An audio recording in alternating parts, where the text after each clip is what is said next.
പ്യാരെ ബച്ചോ ആദാബ്. ഇന്ന് നമ്മൾ ചർച്ച ചെയ്യാൻ പോകുന്നത് പ്ലസ് ടുവിലെ ഒന്നാമത്തെ ചാപ്റ്ററായ ഗസൽ, അല്ലാമ മുഹമ്മദ് ഇക്ബാൽ എഴുതിയ ഗസലിനെ കുറിച്ചാണ്. സിതാറോം സെ ആകെ ജഹാ ഓർ ബി ഹെ, അബി ഇഷ്ക് ക ഇംതിഹാൻ ഓർ ബി ഹെ. നക്ഷത്രങ്ങൾക്കപ്പുറം ജഹാ ഓർ ബി ഹെ, മറ്റൊരു ലോകമുണ്ട്. അബി ഇഷ്ക് ക ഇംതിഹാൻ, പ്രണയത്തിൻ്റെ പരീക്ഷണങ്ങൾ, ഓർ ബി ഹെ, ഇനിയും ഉണ്ട്. കനാത് ന കർ ആലമേ രംഗഭൂ പർ ചമൻ ഓർ ബി ആശിയ ഓർ ബി. ഈ കളർഫുള്ളായ ലോകം കണ്ട് നീ തൃപ്തിപ്പെടരുത്. ചമൻ ഓർ ബി ആശിയ ഓർ ബി ഹെ, നിനക്ക് തൃപ്തിപ്പെടാൻ പൂന്തോട്ടവും വീടുകളും വേറെയും ഉണ്ട്.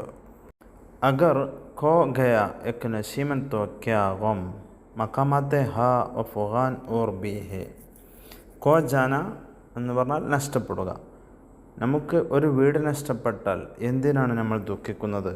മക്കാമത്തെ ഹാ അഫ്ഗാൻ, കരയാനും സങ്കടപ്പെടാനും വേറെയും സ്ഥലങ്ങളുണ്ട്. ഇപ്പോൾ ഉള്ള സങ്കടത്തെ ഓർത്ത് കരയാതെ കൂടുതൽ മുന്നേറി സന്തോഷം കണ്ടെത്താൻ വേണ്ടിയിട്ടാണ് കവി നമ്മോട് ഇതിലൂടെ ഉണർത്തുന്നത്.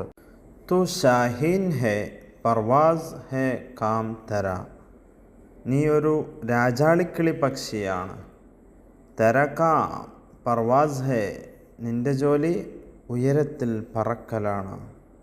തെരെ സാംനെ, നിനക്ക് മുമ്പിൽ ആസ്മാൻ ഓർ ബി ഹെ, ആകാശങ്ങൾ ഇനിയുമുണ്ട്. ഈ രണ്ട് വരി വളരെ ഇമ്പോർട്ടൻ്റ് ആണ്.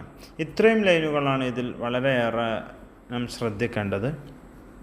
അല്ലാമ മുഹമ്മദ് ഇക്ബാൽ ഈ ഒരു അധ്യായത്തിലൂടെ നമ്മെ പഠിപ്പിക്കുന്നത്, മനുഷ്യനാകുന്ന നമുക്ക് അവസരങ്ങൾ ഒരുപാടുണ്ടാകും.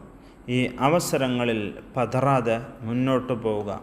ഏത് സ്ഥാനത്ത് നമ്മളെത്തിയാലും അവിടെ നിന്ന് വീണ്ടും ഉയർച്ചയുടെ ആകാശലോകത്തേക്ക് ഉയരാൻ വേണ്ടിയാണ്.